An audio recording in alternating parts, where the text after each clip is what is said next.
How's it going, everyone? In today's video, I'll show you on how you can download your medals clips on your computer. So basically, here's my medal application, and let's navigate through our own library in order to simply download it or get it on our computer. So as an example, I have multiple clips right here, and there's two clips that you could go ahead and do this on.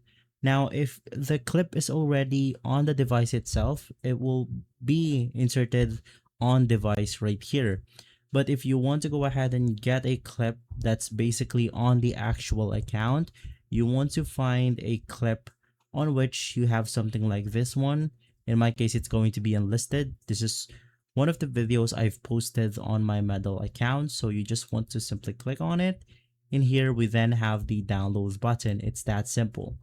Now let's go ahead and try this by navigating through a clip that's already on the device itself.